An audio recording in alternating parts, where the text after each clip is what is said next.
Hi sa inyong lahat! Welcome back sa channel ko. Ako si Dr. Gilbert, ang inyong dentist, orthodontist, at nandito ako para mag-share ng mga tips at infos tungkol sa ngipin. Pero today, special ang episode ito dahil may kasama akong co-host. Please welcome Criselda.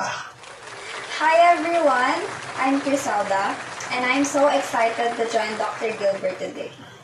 We're going to share some valuable insight about a really interesting case from New Jersey, USA. This case is unique and require a creative solution. Ang challenge sa case na ito ay masyado ng maliit ang natitirang ngipin. Kaya kung lalagyan ko lang ito ng bagong crown, malaki ang posibilidad na hindi na kaya suportahan ng tooth structure ang jacket crown. Pero may nakita akong third molar na may malaking dental restoration sa tabi nito. Dahil dito, iminukahin namin na gawin itong suporta sa pamamagitan ng pag-construct ng isa pang jacket crown para sa third molar na ididikit din sa jacket crown ng second molar. Sa ganitong paraan, magtutulungan ang dalawang crowns para mas maging matibay ang retention ng jacket crown. Ngayon, pag-uusapan natin kung bakit zirconia crowns ang napili kong material para sa case na ito. Tignan nyo itong zirconia crown. Mas maganda pa siya kaysa tunay ng ngipin. Makintab at smooth ang surface. Ang zirconia ay sobrang tibay na dental restoration. Kayang-kaya nito ang pressure ng chewing at grinding. Kaya perfect para sa mga back teeth tulad ng second and third molars ng pasyente. Ang zirconia crowns ay sobrang resistant sa wear, hindi ito madaling mabasag o mapingas, kumpara sa porcelain crowns. Stable din ito sa iba't ibang kondisyon tulad ng pagbabago ng temperatura, gaya ng laging pag-inom ng hot drinks o mga malamig na inumin o pagkain. Hindi rin ito nasisira kahit na ma-expose sa mga acidic na pagkain. Dahil nga kailangan ng suporta ng second molar crowns, sa third molar crowns ay kailangan ang matibay na materials para hindi mag-fracture ang structure sa pagitan ng second and third molar crowns. Tamang-tama ang zirconia crowns dahil mataas ang flexural strength nito na mas mataas kumpara sa ibang crowns tulad ng porcelain fused to metal. Sa madaling salita, hindi ito basta-basta mababali kahit nasa ilalim ng matinding pressure. Bukod sa tibay, natural ang itsura ng zirconia crowns.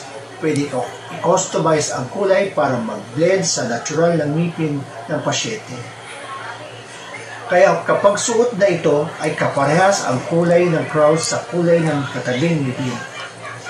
Isa pang dahilan kung bakit zirconia ang napili ko ay dahil metal-free ito.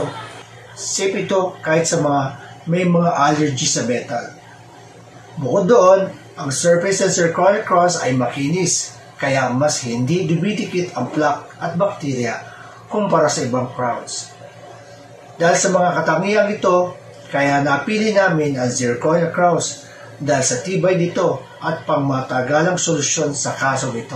Ngayon na napag-usapan na natin ang tungkol sa zirconia crowns at kung bakit ito ang napili naming solusyon para sa case na ito, alam kong marami pa kayong tanong tungkol dito. Kaya naman, para masagot ang ilan sa inyong mga concerns, magkakaroon tayo ng isang question and answer session. Tama, Dr. Gilbert. May ilan po tayong followers na nagpadala ng kanilang mga tanong. At excited na akong basahin ito para masagot po ninyo. May tanong po tayo mula kay Ma'am Mina, 25 years old, taga Fairview, Quezon City. Ang tanong niya po, Doc, pwede po bang ilagay ang zirconia crown sa sumasakit na front teeth ko dahil may sira na ito? Thank you, Mina, for your question. Ang sagot ay, oo, pwedeng ilagay ang zirconia crown sa front teeth. Pero kailangan muna itong ma-assess ng iyong dentist. Ang tinitignan ng dentist ay mga ilang bagay. Una, kung may nerve exposure.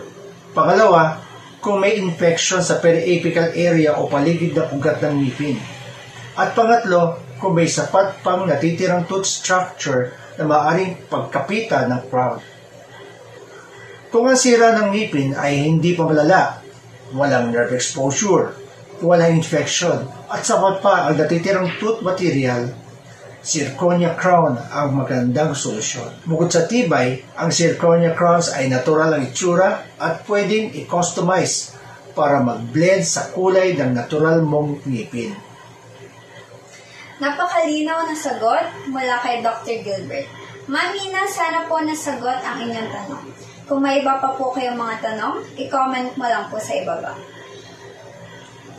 Salamat, Minas. Para sa ibang viewers na may katulad na concern, tandaan na mahalaga ang proper assessment ng dentist para masiguradong angkop ang zirconia crown sa kondisyon ng ngipin ninyo. Kaya huwag makatubiling magtanong sa inyong dentist para sa mga personalized na solution. That's it for today's video. Sana marami kayong natutunan tungkol sa zirconia crowns at kung paano sila makakatulong sa mga challenging dental cases tulad ito. Kung may tanong kayo tungkol sa ganitong treatment or anything dental related, feel free to leave a comment below. Don't forget to like and share this video, and of course, subscribe to Dr. Gilbert's channel for more tips and insight. Salamat sa inyong panonood. Ingat kayo and keep smiling. Kita-kita tayo sa next video. Bye for now.